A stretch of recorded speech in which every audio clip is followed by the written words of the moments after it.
Started my life out here in Omaha. I was born here in Omaha. At the time, my family lived up in Ainsworth. Shortly after that, we moved to David City, and then later on moved to Blair. Grew up in Blair, went to high school in Blair, and then kind of really got going on this type of a track when I went down to college and went to the University of Nebraska. First year down there, wanted to get into journalism and broadcast type of things. Didn't exactly know the direction I wanted to go with it. Happened to be reading the school newspaper one day, and there was an ad for student employment at Husker Vision, and went to the interview, and out of like 50 or 60 people, they kept 10 of us, and it's one of the lucky few to be kept. Started there, and throughout school, continued to work for Husker Vision, and got some pretty big opportunities through that.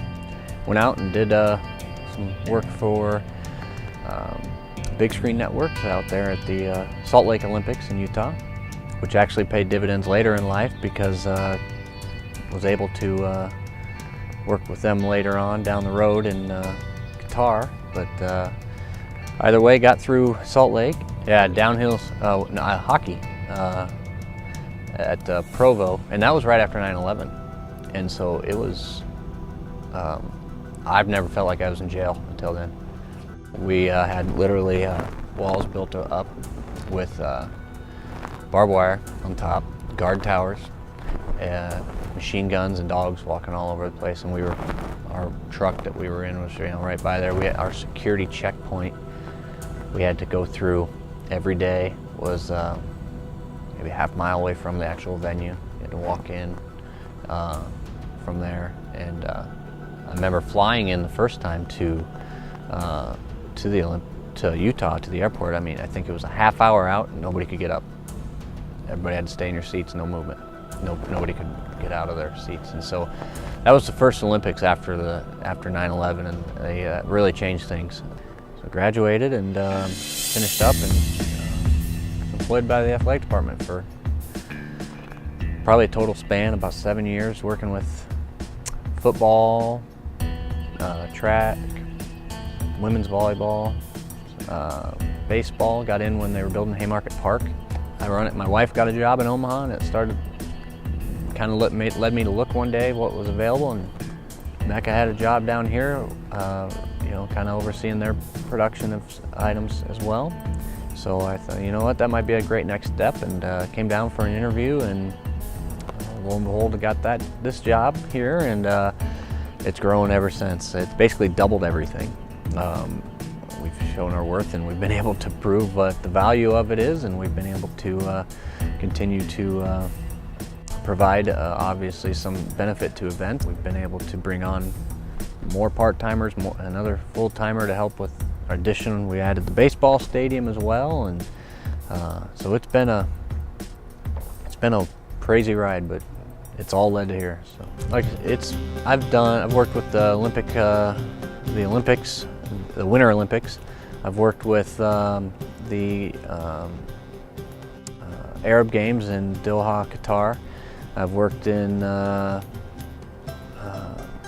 this building and in the ballpark with the College World Series, or the Olympic swimming trials, or we had the national figure skating. We're going to have a World Equestrian event in a couple years. We got World Volleyball, national championships. I mean, if you name it in some form or another, been a part of it in one way or another. And then hopefully I'll get the opportunity here next year to do the Summer Olympics and kind of complete my Olympic roundtable and have them all. My previous work with big screen networks and stuff with the Olympics in Salt Lake, I had have a pretty good reputation, or rapport, I should say, with those guys. And they also do, they're also the organization that handles the College World Series for the NCAA.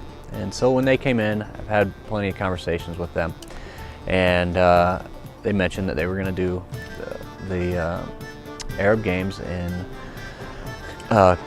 Doha, and that group would hopefully then be able to carry on to Russia and do the Winter Games in Russia. And so I was like, oh, that's a great opportunity. Well, it just worked out when he sent out the email, said, hey, we've got the contract, anybody available, let us know. It worked out that the dates just worked for us, for me here. It was a very slow time. I think I only missed a couple basketball games. Well, that's kind of subject to the event and what they bring in. For example, the swim trials. That might start a good year and a half, 2 years out with some meetings and getting the ball rolling on a few discussions. About a year out, you're really starting to get an outline figured out as to what we're going to do. Because there's a lot of entities involved. You've got TV production, in-house production. On my side, it's television, it's radio, it's TV, it's all kinds of broadcasting. And so there's a lot of things to think about and a lot of things to kind of orchestrate.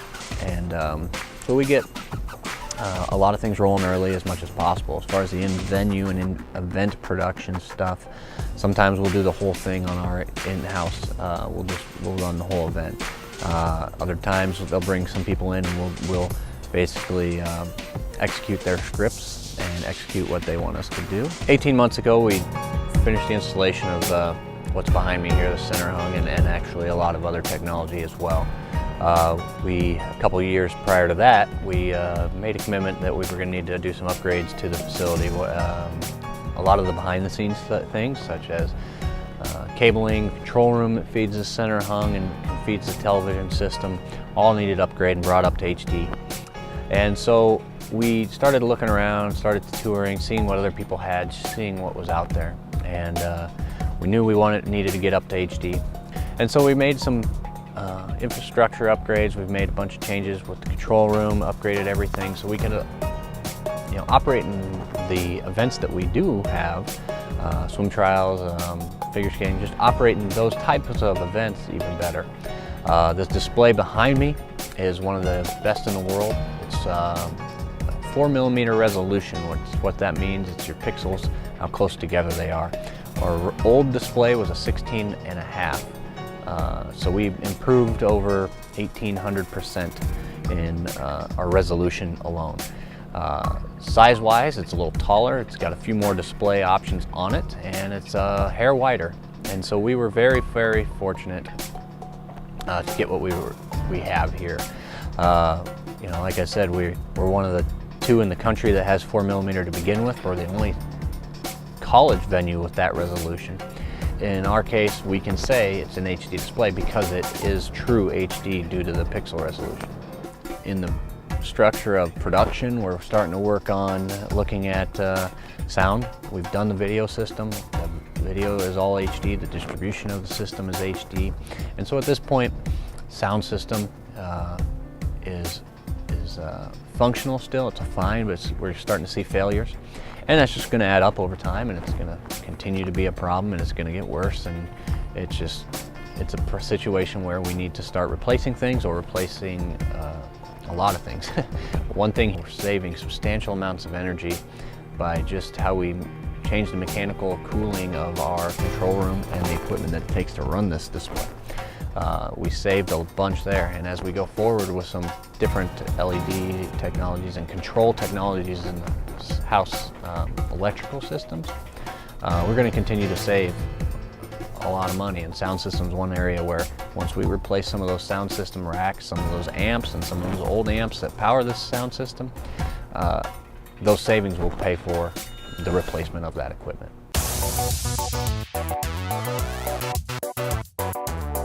We have a lot of, we have some technologies here at TD Ameritrade that are different than Centurylink Center, one of which is the IPTV system.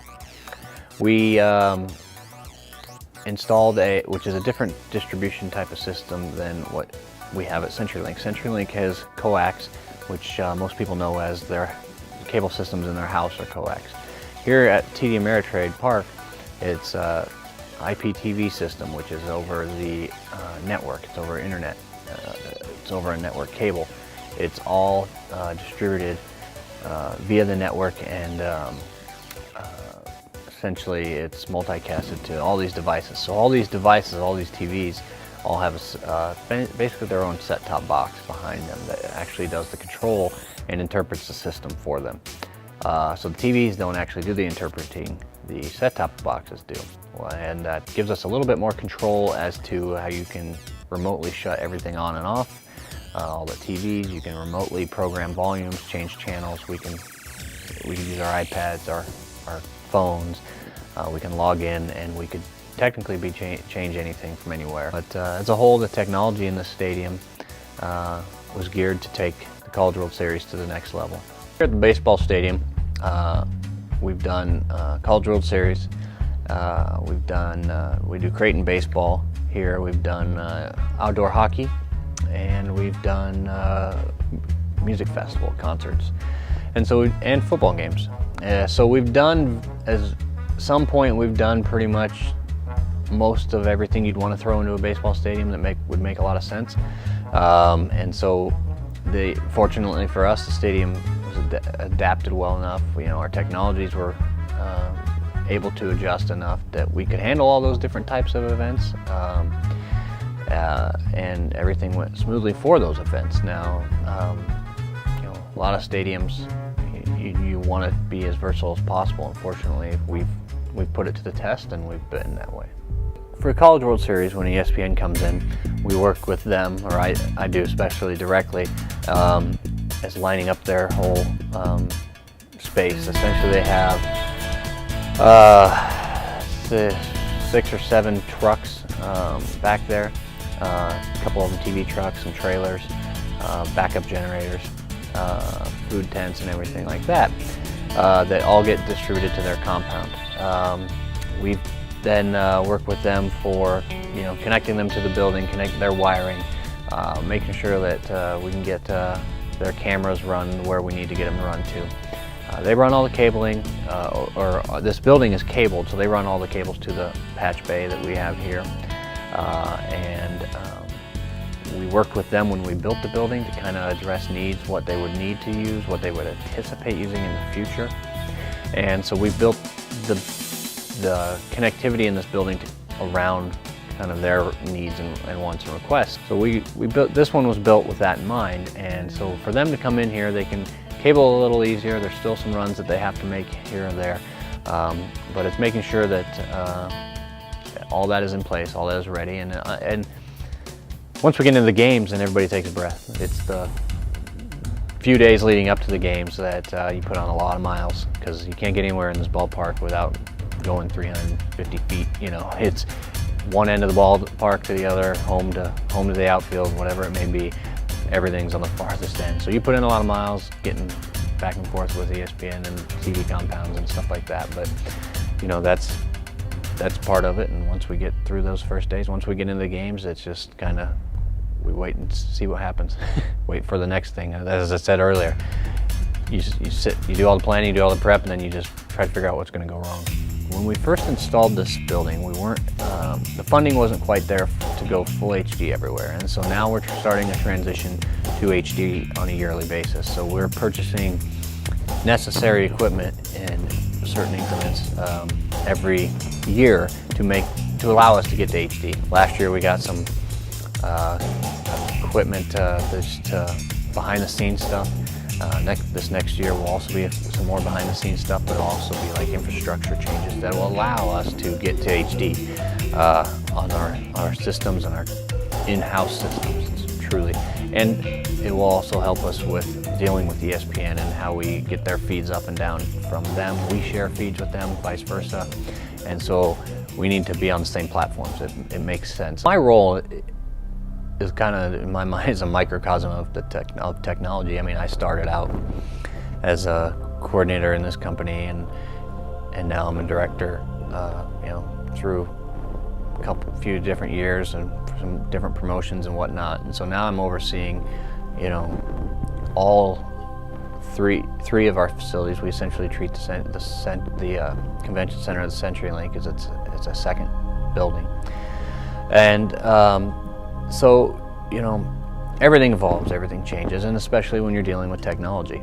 And that changes the day it comes out. There's something new on the horizon. You got to balance out what makes fiscal sense and what's on the horizon and what's out there. Would it make sense for us to transition from, instead of going from HD, making a jump, kind of work to 4K? maximize what we're going to do right now and get the best we can do right now that makes the most sense, because it's not an endless pot of money, and we need to be fiscally responsible for what we're doing, but we also have to do the best job we can in providing the best visuals, the best sound, the best fan experience, and that's what we're all about, and that's what we strive to do.